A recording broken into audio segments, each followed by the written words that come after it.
BAPS Shastriji મહારાજ hospital Atladara પ્રાયોજિત તબીબી આધ્યાત્મિક પરિષદમાં 500થી વધુ તબીબો ચાણસદ ખાતે સંમેલિત થયા. પરમ પૂજ્ય પ્રમુખ સ્વામી મહારાજના પ્રાગટ્ય ભૂમિ પાદરાના ચાણસદ ખાતે યોજાયેલ તબીબી આધ્યાત્મિક પરિષદમાં ધર્મ અને વિજ્ઞાન એકબીજાના પ્રતિસ્પર્ધી નહીં પરંતુ એકબીજાના પૂરક છે.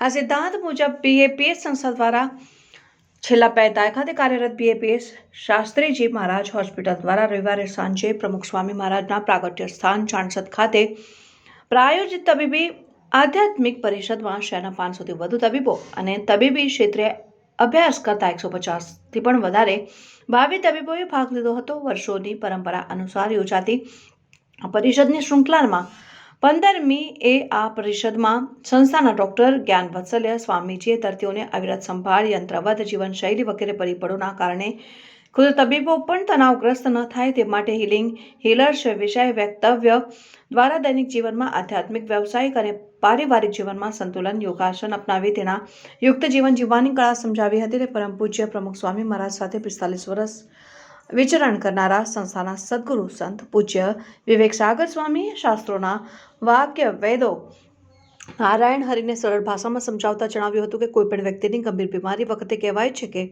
તેમને હવે દવા અને દુવા બંનેની જરૂર છે. એ જ વેદો નારાયણનો હરિ છે. ગોપાલ ચાવડા, માતૃરક્ષા ન્યૂઝ, પાદરા.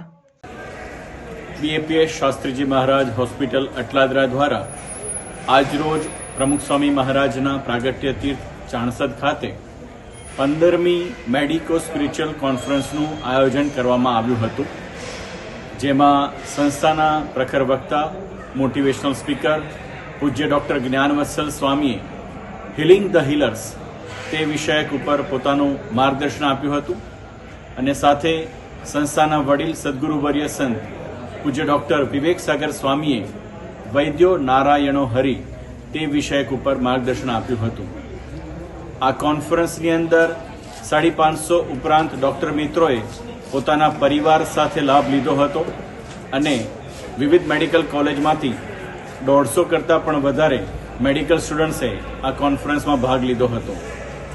દર વર્ષે યોજાતી આ કોન્ફરન્સની અંદર મેડિકલ સ્ટુડન્ટ્સ અને ડૉક્ટર્સ પોતે પાર્ટિસિપેટ થઈ અને પોતાના વ્યક્તિગત જીવનની અંદર ખૂબ જ સારી પ્રેરણાઓ પ્રાપ્ત કરતા હોય છે.